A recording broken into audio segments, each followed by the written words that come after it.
निवेदन है, ये पुरुष का काम कमा कर लाना, तुम्हारे हाथ में देना, अच्छा कमाना, अच्छा खिलाना, अच्छा पहनाना, अच्छा खर्च करना, यह पति का काम होता है। पर बच्चों को अच्छा संस्कार देना यह माता का काम होता है। पिता दिन भर ड्यूटी पर रहता है, पिता दिन भर नौकरी पर रहता है, पिता दिन भर दुकान पर रहता है, पिता दिन भर सर्विस पर लगा रहता है। उसका काम कमा कर लाकर तुम्हारा पेट भरना, तुम्हें अच्छा कपड़े देना, तुम्हें अच्छी एजुकेशन देना, तुम्हारी पढ़ाई के लिए ज्यादा से ज्यादा खर्च कर देना, अच्छे से अच्छे ट्यूशन लगा देना, अच्छे से अच्छे स्कूल में जमा कर देना। तुम्हारे लिए एक पिता नौकरी कर कर, सर्विस कर कर, ड्यूटी कर कर, एक कमा कर, दुकान पर बैठकर, धंधा कर कर, व्यापार कर कर, तुम्हारा पिता तुमको लाकर तुम्हारा पेट भर सकता है, तुम्हारा अच्छा कपड़ा पहना सकता है, तुम्हारे लिए अच्छा मकान बना सकता है, तुम्हारे लिए अच्छा घर बना सकता है, अच्छी गाड़ी ला सकता है। पर उस बच्चे को अच्छा संस्कार देना, नम्रता देना, पिता से सही तरह से बात करना केवल मां ही सिखा सकती है। वो माता का कर्म है कि माता उसको किस तरह से डील कर रही है, माता उसको किस तरह से सिखा रही है। और दिन भर माता अगर मोबाइल पर 24 घंटे लगी रहे तो बच्चे भी मोबाइल पर 24 घंटे लगे रहते हैं। माता को मोबाइल चलाने का भी एक समय रख लेना चाहिए कि मैं रात को 1 घंटा 2 घंटा या सुबह चलाऊंगी, बच्चों पर ध्यान दूंगी। मेरे बच्चे कहाँ जा रहे हैं, क्या कर रहे हैं, बच्चों में क्या हो रहा है, उन बच्चों पर हमारा केंद्र होना चाहिए।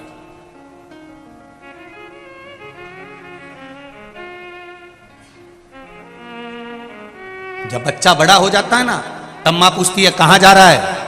जब बच्चा छोटा रहे तभी बच्चे पर इतना कंट्रोल होना चाहिए कि वो जाए तो बता कर जाए, मम्मी मैं मेरे दोस्त के यहाँ जा रहा हूँ, मेरे को कॉपी लाना है, मम्मी मैं अभी आता हूँ, मम्मी मैं अभी पहुंचा। तब माता के सामने, अब माँ कहे बच्चा बड़ा होने के बाद में पूछे कि कहाँ जा रहा है तो बच्चे को बुरा लगता है, क्योंकि इतने सालों से उसने पूछा ही नहीं था। अब क्यों टोक रही है, अब क्यों बता रही है, अब क्यों बोल रही है। और मान लो तुमसे बच्चा नहीं संभला और इतने में पिता सामने आ गया और पिता ने फिर संभालना चालू करा, तब भी मां सामने आके खड़ी हो जाती है। 9 महीना पेट में रखा है, हाथ मत लगाना मेरे छोरे को।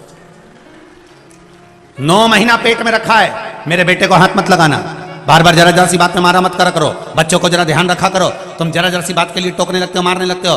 कभी 500 का नोट नहीं दिया, कभी 1000 का नोट नहीं दिया, कभी 2000 नहीं दिया, कभी 200 रुपए नहीं दिया। पिता कहता है ये सब कुछ जो कमाया है सब इसी का तो है। अगर आज मैं हाथ से नहीं दे रहा हूं तो बाद में तो मिलेगा ना। कौन सा मैं बांध कर छाती पे रखकर ये सब ले जाऊंगा, और जो मर गए वो कौन सा फ्रिज बांध के ऊपर ले गए, कि एसी बांध कर ले गए, कि अलमारी ले गए। हो सकता है इधर कानपुर वाले ले जाते हो तो बात दूसरी है। कौन मरने पर लेकर चले गया, सब छोड़ा तो यही है। और इतने लोग बैठे हैं, अगर बेटा नहीं भी पूछता है, बच्चे नहीं भी पूछते हैं, इसके बाद अगर कोई कह दे इनसे कि तुम्हारा बेटा तुमसे नहीं पूछता, तुम्हारी बहू तुम्हें नहीं पूछती, तुम्हारे रिश्तेदार तुमसे नहीं पूछते, तुम्हारे परिवार वाले तुम्हें नहीं पूछते, एक काम करो पूरी प्रॉपर्टी उठा के कहीं दान में दे दो, तो भी नहीं देगा। औलाद कितनी भी बुरी हो, बहू कितने भी ताने देती हो, नाते रिश्ते कितने भी बेकार क्यों ना हो, तो भी कोई अपनी प्रॉपर्टी, अपनी जमीन, अपना धन किसी को नहीं देता। भले बहू गाली पर गाली दे तो भी सास मरते समय भी पूरा जेवर उसी को देकर जाती है, क्योंकि वो पाल पोस कर बड़ा करा है उसने, कि सिर्फ उसको बिना सामग्री के छोड़ दे। माँ और बाप जैसा तो दुनिया में कोई फरिश्ता होता ही नहीं है, जो देता ही देता है।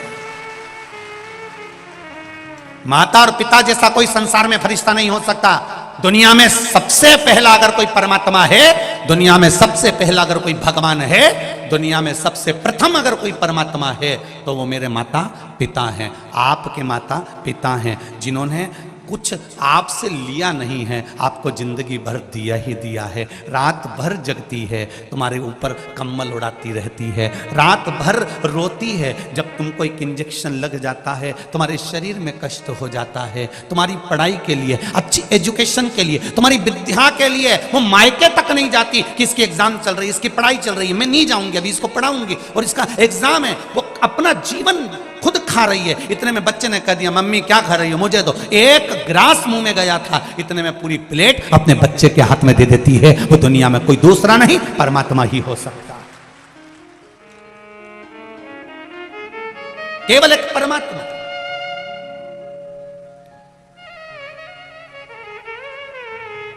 बस उनको किस समय पर किस चीज की जरूरत है उस समय पर हमको अनुमोदन होना चाहिए। ऐसा नहीं कि श्रद्धा के टुकड़े हुए तो किसी को ऐसे ही मालूम पड़ गया।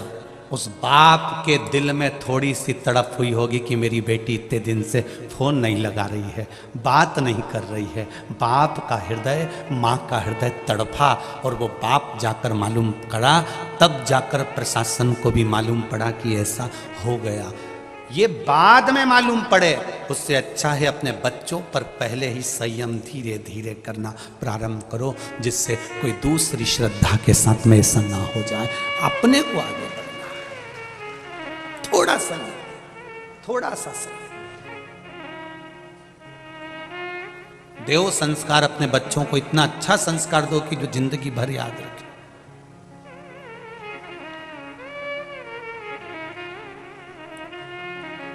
मीरा भी अच्छी थी, कर्मा भी अच्छी थी, ध्रुव जी भी अच्छे थे, प्रहलाद भी अच्छे थे, जितने भी थे सब अच्छे थे। पर संसार के लोगों को अच्छे लोग पसंद कब आते हैं?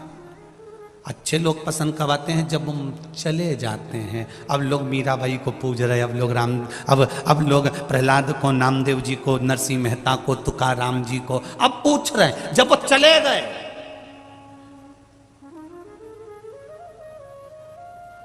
दुनिया के लोगों को अच्छे लोग पसंद कब आते हैं? जब वो चले जाते हैं।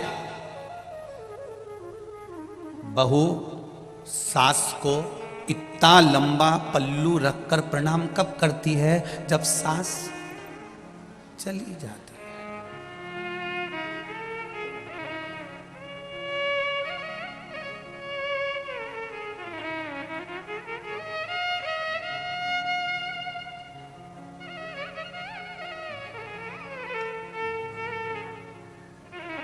हम जिस कानपुर के आप और हम निवासी रहे हैं, इस कानपुर की प्रथा रही हुई है पुरानी कि माताएं अगर घर से बाहर भी निकलती थी ना, तो एक तन पर अलग से एक सफेद कपड़ा या कोई लुगड़ा ओढ़ कर मुख तक ढाक कर तब निकलती थी।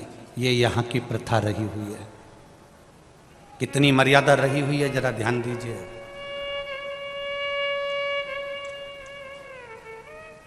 और आज भी वो मर्यादा यहाँ दिख रही है। कई जगह हम कथा करने जाते हैं, लोगों का पल्लू यहाँ रखा रहता है, पर कानपुर के इस पंडाल में आप देखेंगे तो सिर पे पल्लू रखा हुआ है और कथा सुन रहे हैं। ये मर्यादा आज भी दिखती है। इधर उत्तर प्रदेश के इस क्षेत्र में गंगा के घाट पर आप इस मर्यादाओं को देख सकते हैं। यहाँ की मर्यादाएं झलकती हैं।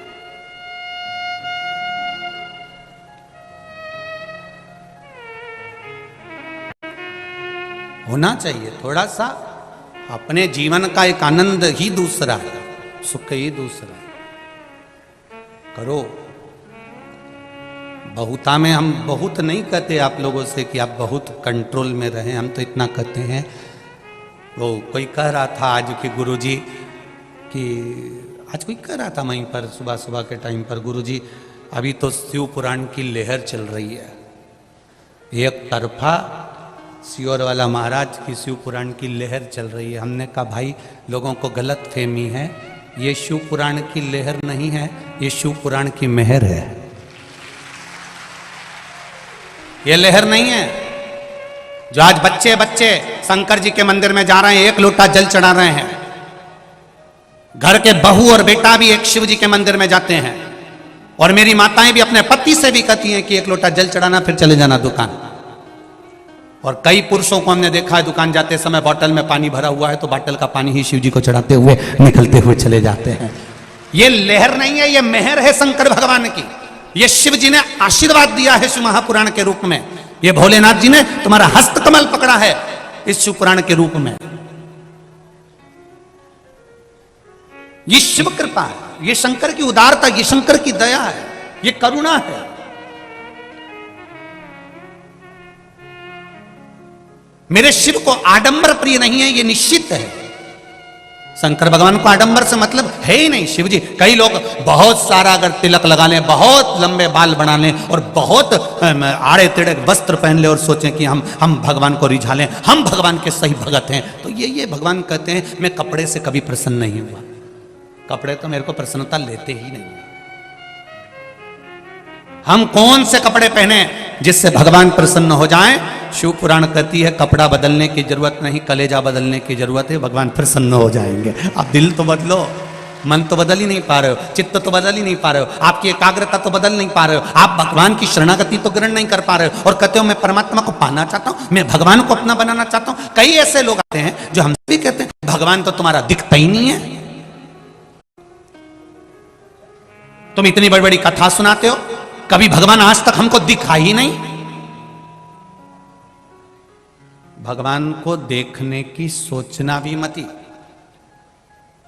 भगवान को सुनो, भजन करो और श्रवण करो। देखना क्यों नहीं? कारण क्या होता है?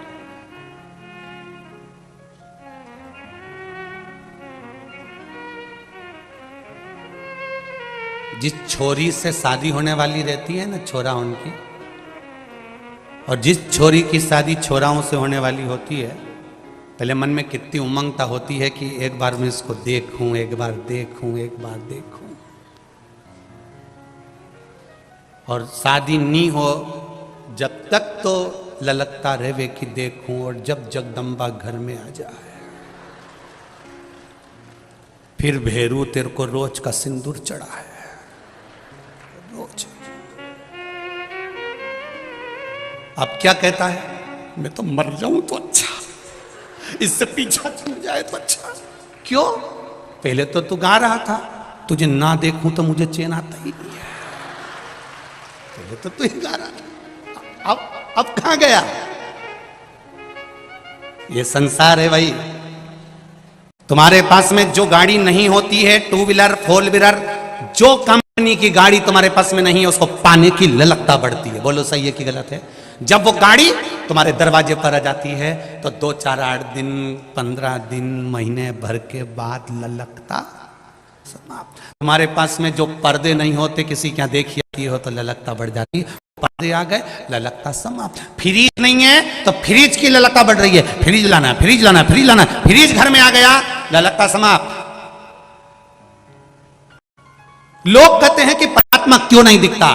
शिव महापुराण की कथा कहती है इसीलिए नहीं दिखता क्योंकि वो तुम्हारी ललकता समाप्त नहीं करना चाहता। वो चाहता है तुम्हारा भजन चलता रहे, वो चाहता है तुम्हारा स्मरण चलता रहे, वो चाहता है तुम एक लोटा जल चढ़ाते रहो, वो चाहता है तुम भजन करते रहो, वो चाहता है तुम कीर्तन करते रहो, वो चाहता है तुम राम कृष्ण का स्मरण करते रहो, वो चाहता है तुम शिव मंदिर जाते रहो। अगर एक बार उसने आकर दर्शन दे दिया तो तुम दूसरी बार फिर पाने की ललकता नहीं करोगे, फिर तुम सोचोगे मुझे तो भगवान मिल गया, मुझे तो भगवान मिल गया। लंकाधिपति रावण इसी अहंकार में फूल गया था कि मेरे पास सोने की लंका है, मेरे पास भोलेनाथ जी हैं, मेरे पास सोने की लंका है, मैंने सबको बंदी बना कर रखा है, मेरे पास सारे देवता हैं, मैंने नवग्रह को अपने हाथ से बंधन में बना कर रखा है, इंद्र को तो मैं कोने में रखता हूं, वरुण गरुण सबको मैं कोने में रखता हूं। ये रावण का अभिमान चरम सीमा तक पहुंच चुका था। इसलिए परमात्मा भगवान शिव ने भी रावण से कहा था, रावण तू बार बार मुझसे कहता है कि दर्शन दो, दर्शन दो, दर्शन दो, मैं तुझे दर्शन नहीं देना चाहता, कहीं तेरी ललकता समाप्त ना हो जाए, मैं तुम्हें हाथ पर उठा लूंगा अगर दर्शन नहीं दोगे तो शिव को दर्शन देना पड़ा। जब दर्शन दे दिया तब रावण सबसे कहता रहा, मैंने शंकर को अपने हाथों पर उठा लिया, शिव जी ने आकर मुझे दर्शन दिया, शंकर मेरे सामने आ गए, ललकता समाप्त हो गई। रावण का अभिमान ऊपर हो गया, अहंकार बढ़ गया, अभिमान बढ़ा और रावण समाप्त हो गया। आप भी ध्यान रखना, कोई तुमसे कहे तुम्हारा भगवान तो दिखता ही नहीं है, जबरदस्ती सियोर वाला महाराज लगा रहता है, एक लोटा पानी चढ़ा, लोटा भर पानी चढ़ा, भगवान दिखे तो मतलब आज के नवयुवक लड़के कहते हैं, नवयुवक बेटा बेटी कहते हैं, हम कॉलेज पढ़ने वाले, हम सीए करने वाले, हम इंजीनियर, हम डॉक्टर बनने वाले, हम आईएएस की पढ़ाई करने वाले, हम भगवान को नहीं मानते। कहां है भगवान? भगवान को सामने लाकर खड़ा करो तो उनको समझा देना भगवान भजने के लिए है, भगवान श्रवण करने के लिए है, पर भगवान देखने के लिए इसलिए नहीं है क्योंकि तुम्हारे भीतर की ललकता ना समाप्त हो। सोने के हार की ललकता जब तक रहती है जब तक वो बने नहीं, हाथ की पाटली की ललकता जब तक रहती है जब तक वो तुम्हारे हाथ में ना आ जाए। सुनार की दुकान पर अंगूठी देखोगे तो ललकता ललकता पड़ेगी, पर वो अंगूठी खरीद कर लिया है तो ललकता समाप्त, हार मिल गया तो ललकता समाप्त। जब तक घर नहीं मिलेगा, भगवान मेरा बड़ा मकान बना दो, मेरा बड़ा घर कर दो, जब तक घर नहीं बनेगा तब तक ललकता लगी रहेगी 4 मंजिल का बनाऊंगी, 4 मंजिल का बनाऊंगी। बन गया, उसके बाद कई मंजिलों के मकान के अंदर तो धूल धम्मास इतनी हो रही, जाले पड़ रहे, कोई साफ नहीं कर रहा, क्योंकि ललकता समाप्त। पहले मन में सोचती थी एक बार अच्छा मकान बन जाए तो मेरे कपड़े ऊपर सूख जाएंगे, चने की दाल ऊपर सूख जाएगी, तुअर की दाल ऊपर सूख जाएगी, अरहर की दाल ऊपर सुखा दूंगी। अब भगवान ने 4 मंजिल का मकान दे दिया। एक बार 5 किलो दाल लेके ऊपर गई थी,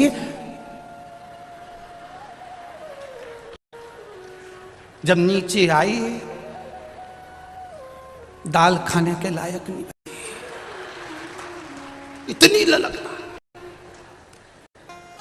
गई थी ऊपर, बड़े अरमान से चढ़ी थी, बहुत अरमान से,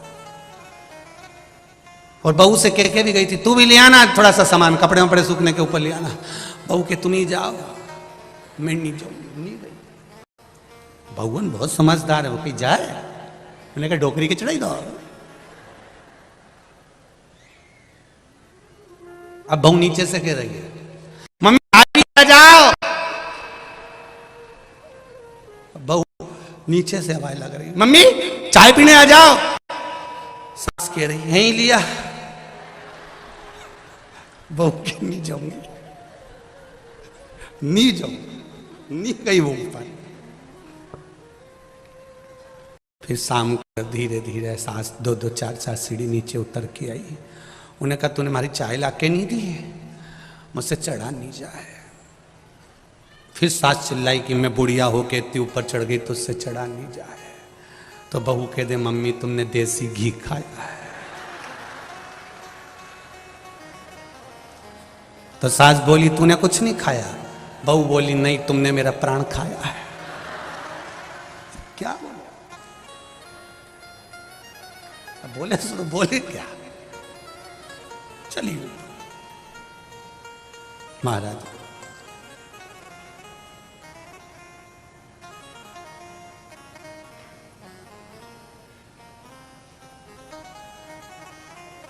रखो अपने जीवन में एक भगवान दिखेगा नहीं और अपन को उसको देखने की लालसा भी नहीं होनी चाहिए। हम भगवान को ना देखें पर भगवान हमको देखे। कोई व्यक्ति जा रहा है, कोई व्यक्ति निकल कर जा रहा है, आप उसको आवाज लगा दो, ए रानो, तुमने आवाज लगाया, उसने एक बार नहीं सुना, तुमने फिर आवाज लगाई, उसने नहीं सुना, तुमने फिर आवाज लगाई, उसने नहीं सुना, तुमने और दम की आवाज लगाई तो उसने पलट कर देखा कि मुझे बुलाया किसने। उसी तरह भगवान एक बार अगर तुम्हारी बात नहीं सुने, परमात्मा एक पशुपति व्रत में अगर तुम्हारा काम ना बने, तुम फिर आवाज लगाओ, तुम फिर आवाज लगाओ, तुम फिर श्री शिवाय नमस्तुभ्यम बोलो, एक बार तो पलट कर देखेगा जरूर, ये निश्चित है। ऐसा नहीं है कि वो नहीं देखेगा, वो देखेगा और पलट कर जब देखेगा। बस तुम्हारा काम क्या है? उसको पुकारना। तुम्हारा कर्म क्या है? तुम उसको पुकारो। दुकान पर भी जाओ तो उसको स्मरण, एक बार स्मरण कर कर जाइए। अपना रूट थोड़ा सा चेंज करिए, थोड़ा दुकान जाने का मार्ग बदल दो। वैसे भी हमारे यहाँ नियम है कि रोज एक ही रास्ते से दुकान नहीं जाना चाहिए। क्यों? कोई सामान लेकर आ रहे हो, किसी ने ध्यान रख लिया कि इतनी बजे यहीं से निकलता है, तो उसने उस समय का ध्यान करा। रूट चेंज करो। कभी कभी तुम्हारे मन में ये चेंज हो जाना चाहिए कि मैं रोज दुकान जाता हूँ, बीच में शंकर जी का मंदिर नहीं पड़ता, अब मैं उस मंदिर, उस मार्ग से जाऊंगा जहां पर मेरा महादेव एक झलक दिखा दे, बस उस झलक के सम्मुख से निकल कर जाऊंगा। और मुझे, अगर आप शिव के मंदिर में अंदर भी नहीं जा सकते तो मत जाओ। शंकर के मंदिर में अंदर प्रवेश नहीं कर सकते, मत करो। शिखर का दर्शन कर लो। शिखर भी नहीं देख सकते तो उसके दरवाजे पर थोड़ी सी स्माइल देकर प्रसन्न के साथ में निकल कर चले जाओ। वो भी सोचता रहेगा ये हंस के क्यों गया है। कई लोग कहते हैं ऐसे मुस्कुराने से कुछ होता है क्या? हमने कहा प्रैक्टिकल करके देखो। किसी की दुकान के सामने से निकलना और थोड़ा सा स्माइल दे देना, आधा बापड़ा चिंता में पड़ा रहेगा, ये क्यों हंसी थी, क्यों हंस के गया ये। और रोज यही काम करना, उसके दुकान के सामने से निकलो, निकल वो रात रात भर डिप्रेशन में आ जाएगा, नींद की गोली खाना पड़ेगी, आखिर ये हंसता क्यों? मेरी कान के सामने आएगा और हंसेगा, मेरे सामने आएगा और हंसेगी, आखिर कारण क्या है? भगवान के मंदिर के सामने से निकलो तो भी मुसद्दी लाल जैसे मुंह उतार के मत जाना, प्रसन्न में जाना। तो पार्वती भी शिव जी से कहेगी, रोज तुम्हारे मंदिर के सामने से मुस्कुरा कर जाता है, इसको बहुत दुख है, इसके बाद भी ये प्रसन्न दिखता है, बहुत कर्जे में डूबा है, बहुत टेंशन में है, बहुत तकलीफ में है, इसके बाद भी क्यों मुस्कुराता है? शंकर जी कहते हैं कोई बात नहीं, सब दूर रोता रहे पर मेरे सामने तो मुस्कुराया है। पार्वती इसके खाते में खुशी दे दे, मुस्कुराहट दे दे, जा दे, इसको प्रसन्नता दे दे पार्वती, इसको स्माइल दे दे पार्वती, ये प्रसन्न रहे जीवन पर्यंत, इसको वो खुशी दे दे। शिव कृपा होती है। आप उसका गुणगान करिए। फिर निवेदन करूंगा, आप शिव का मंदिर संभालो, आप शिव महापुराण की कथा संभालो, आप टीवी पर सम्मुख में बैठकर आस्था चैनल पर या फेसबुक पर 3 घंटे की कथा संभालो, मेरा महादेव आपको संभाल लेगा, यह निश्चित है। करो भजन उसका, करो स्मरण उसका।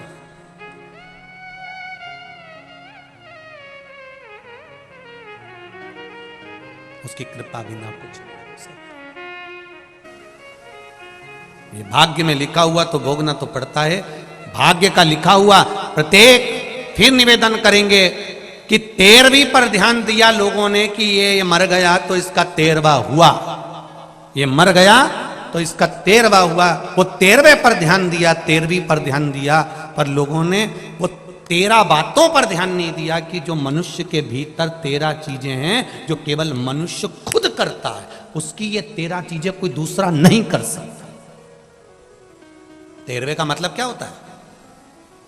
केवल नुक्ती खा लेना किसी के मरने के बाद, या गुलाब जामुन या पूरी सब्जी या रायता, इसको 13वां नहीं कहा गया। 13 चीजें मनुष्य के जीवन में ऐसी होती है जो मनुष्य को खुद करना पड़ता है, कोई दूसरा नहीं करता।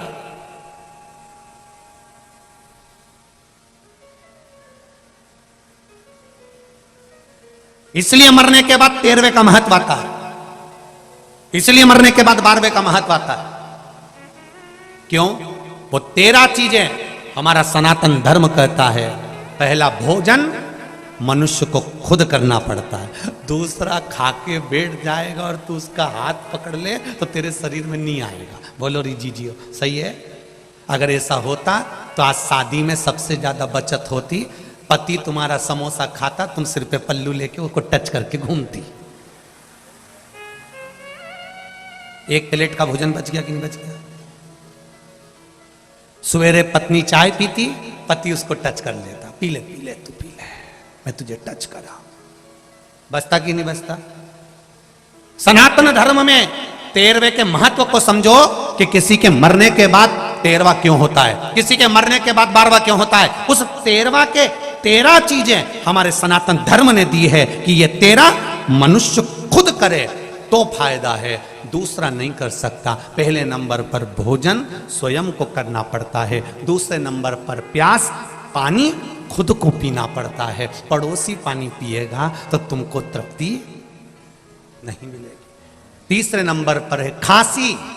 अब तुम्हें खांसी आ रही है, तुम पड़ोसन से कहते तू खांस ले, खांस, पड़ोसन खांस लेगी तो तेरी खांसी ठीक हो जाएगी? नहीं, खांसना भी खुद को पड़ता है।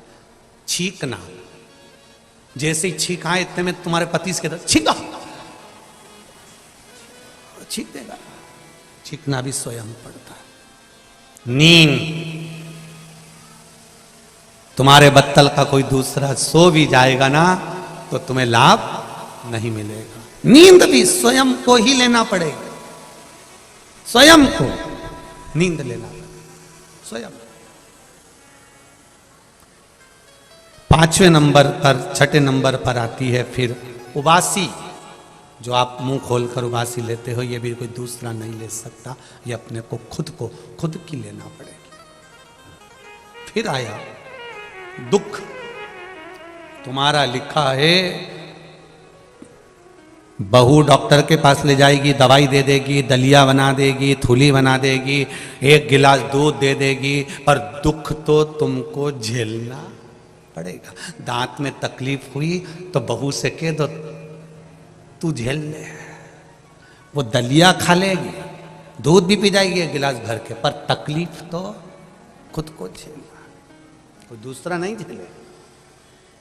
सुख ये भी हम स्वयं झेल सकते हैं, कोई दूसरा नहीं। रोना हमारे बत्तल का दूसरा नहीं रोएगा, तुम्हें देखकर भले रो लेगा, पर रोना भी हमारा खुद का है, हंसना भी हमारा खुद का।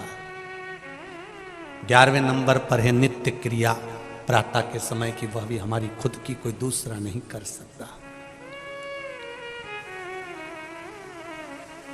फिर है पीड़ा सहन करना, अपनी पीड़ा को अपन स्वयं सह सकते हैं, कोई दूसरा नहीं सह सकता। आप कह दो, आप किसी को बोल सकते हो मुझे ये पीड़ा हो रही है, आप किसी को कह सकते हो मुझे ये दुख है, मुझे ये तकलीफ है, मुझे ये कष्ट है, पर पीड़ा सहना आपको ही पड़ेगी, कोई दूसरा नहीं सह सकता।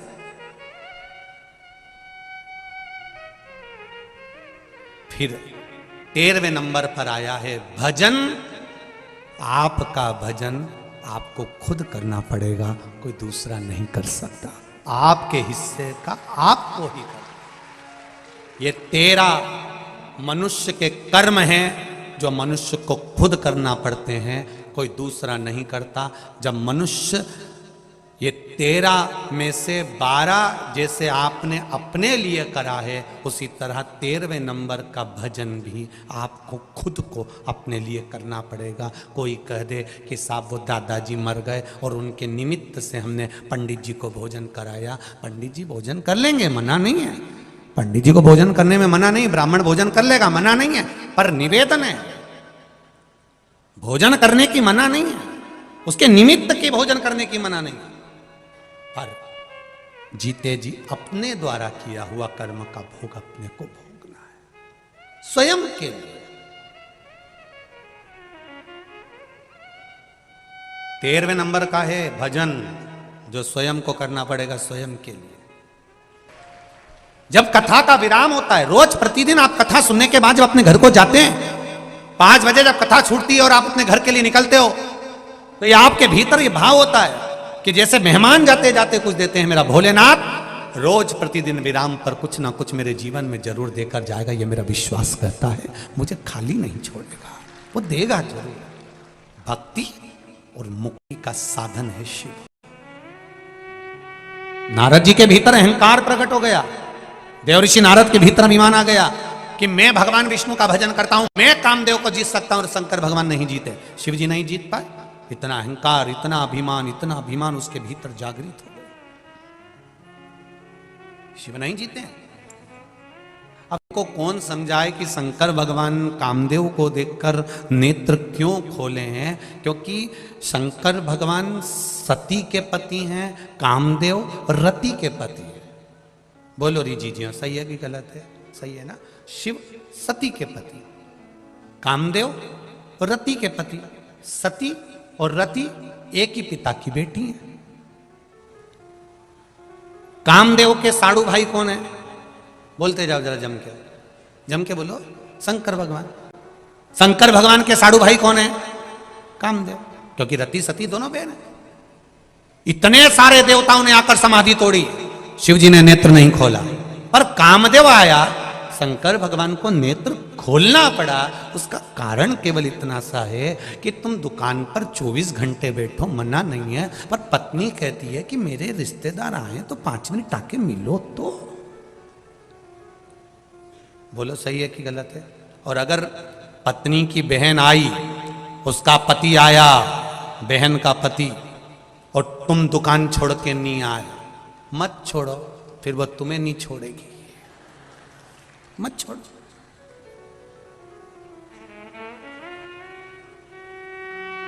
कामदेव कौन है? सती मैया की बहन के पति। अभी तक जो आए थे वो शंकर जी के रिश्तेदार नहीं थे, पर अब जो आया है कामदेव, वो शिव का साड़ू भाई आया, भगवान शंकर के रिश्तेदार है। और अब रिश्तेदार आए तो कुछ ना कुछ 2 मिनट तो बात तो करना पड़ेगा ना, कि कोई आया है तो नारद जी को कौन समझाए, क्योंकि नारद तेरी शादी नहीं हुई, अगर तेरी शादी हो जाती तब समझ में आता कि रिश्तेदारी कैसे निभाई जाती है। हमसे पूछो कि रिश्तेदारी कैसे निभाई जाए। शंकर भगवान ने नेत्र इसलिए खोले क्योंकि सामने कामदेव खड़ा था, अपना रिश्तेदार खड़ा है, तो कम से कम हेलो हाय तो करना ही पड़ेगा, थोड़ा राम राम श्याम श्याम तो करना पड़ेगा।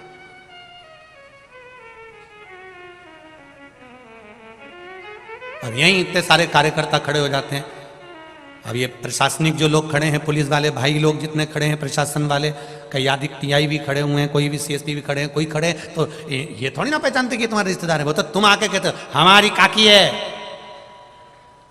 तो फिर इतने में भाई प्रशासन आदि के लोग, उनको तो नियम निभाना है, उनको तो संयम रखना है, उनको तो सेफ्टी रखना है, और केवल एक अकेले की सेफ्टी नहीं, आप सबका ध्यान उनको रखना है। तो उनको तो समझना पड़ेगा ना कि भाई कोई भी आए, कथा के पहले आओ या कथा के बाद आओ, पहले कैसे आ गए तुम, बीच में क्यों उपद्रव मचा रहे हो, क्यों चिल्ला रहे हो, तो ये शक्ति तो इनको रखना पड़ेगी, भले तुम कार्यकर्ता क्यों ना हो, उनको थोड़ा नियम धर्म तो संयम तो रखना पड़ेगा।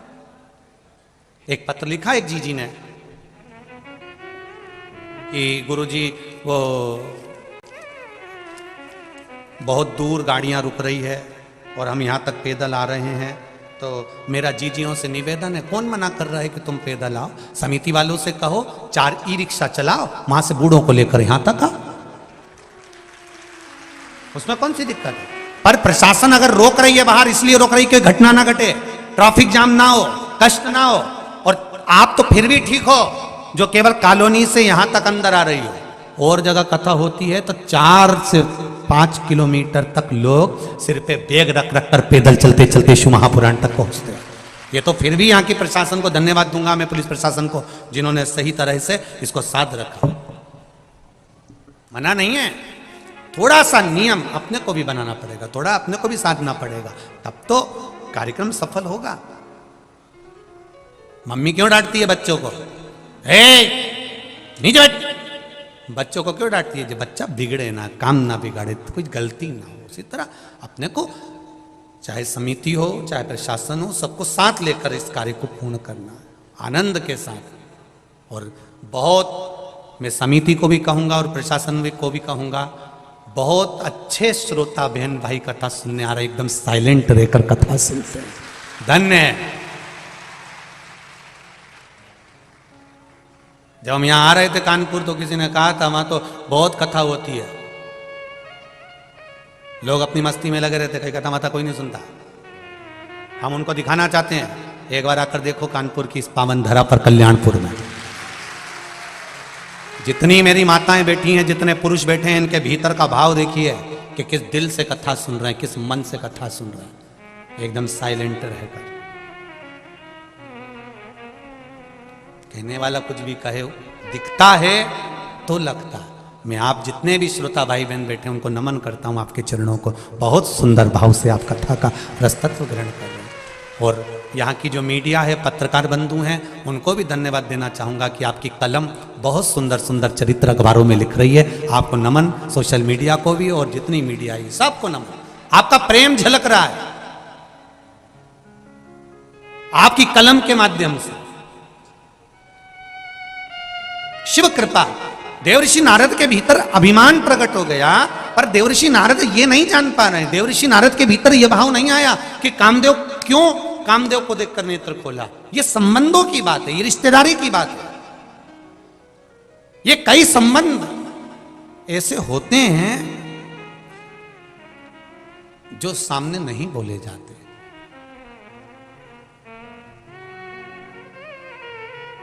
सगे भाई से भी लड़ाई हो जाती है ना, सगे भाई से भी अगर विवाद हो जाता है तो भी जब उसके घर में कोई कार्यक्रम होता है तो भाई के यहाँ पर भी दिल में उमंग तो उत्पन्न होती है कि मेरे भाई के यहाँ लड़की की शादी है, अच्छा काम है, उसका बेटी का ब्याह हो रहा है।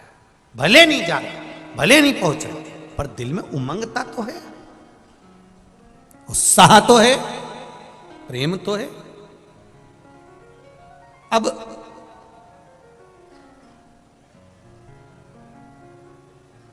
देवऋषि नारद के भीतर अभिमान आ गया तो देवऋषि नारद ने शिवजी को नीचा दिखाने के लिए समाधि लीन हो गए, तप करने लगे। सब